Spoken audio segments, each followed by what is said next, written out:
ನಾರಿ ಬಗಳರು ಇಲ್ಲಿ ಬಾವು ಬಾವು ಬಾವು ಅಂತ ಬಗಳಲ್ವಾ? ಅದೇ ಪ್ರಿಯಾಂಕಾ ಖರ್ಗೆ ರೀ. ನಾನೇ ಯಾರು ಅಂತ ಹೇಳ್ಬೇಕಾ? ಪ್ರಧಾನಮಂತ್ರಿ ನಾರಿ ಬಗಳರು ಇಲ್ಲಿ ಬಾವು ಬಾವು ಬಾವು ಅಂತ ಬಗಳಲ್ವಾ? ಅದೇ ಪ್ರಿಯಾಂಕಾ ಖರ್ಗೆ ರೀ. ಮಾತೆತ್ತಿದ್ರೆ ಪ್ರಿಯಾಂಕಾ ಖರ್ಗೆ ಅವ್ರು ಇಲ್ಲಿ ಯಾರ ಬಗ್ಗೆನೂ ಮಾತಾಡಲ್ಲ ಪಾಪ. ಯಾಕಂದ್ರೆ ಎಲ್ಲ ಬಹಳ ಚಿಕ್ಕವರು ಅವ್ರಿಗೆ.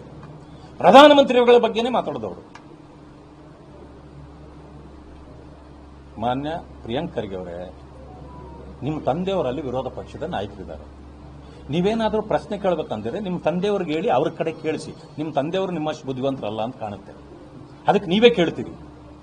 ನಿಮ್ಮ ತಂದೆಯವರು ಕೇಳಿ, ಅವ್ರು ಅಲ್ಲಿ ಕೇಳಲಿ ನಿಮ್ಮ ಪ್ರಶ್ನೆಗಳನ್ನ. ಅದು ಬಿಟ್ಟು ನೀವು ಇಲ್ಲಿಂದ ಯಾಕೆ ಕೇಳ್ತೀರಿ? ನೋಡಿ, ನರಿ ಕೂಗು ಗಿರಿಗೆ ಮುಟ್ಟಲ್ಲ.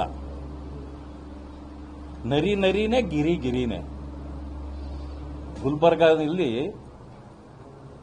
ಆನೆ ಹಾದು ಹೋಗ್ತಿದ್ರೆ ಅನೇಕ ಬೀದಿ ಎಲ್ಲ ಇರ್ತಕ್ಕಂಥ ನಾಯಿಗಳು ಎಲ್ಲ ಬೊಗಳ್ತವೆ.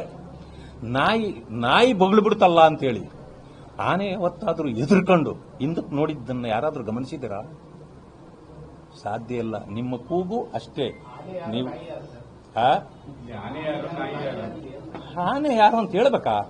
ಪ್ರಧಾನಮಂತ್ರಿ ನಾರಿ ಬಗಳರು ಇಲ್ಲಿ ಬಾವು ಬಾವು ಬಾವು ಅಂತ ಬಗಳಲ್ವಾ? ಅದೇ ಪ್ರಿಯಾಂಕಾ ಖರ್ಗೆ ರೀ. ನೀವು ಬುದ್ಧಿವಂತರಪ್ಪ, ನನ್ನನ್ನೇ ಪ್ರಶ್ನೆ ಮಾಡ್ತೀರಿ. ಸಂಜೀತನ ಓಡ್ಬೇಕಲ್ಲ.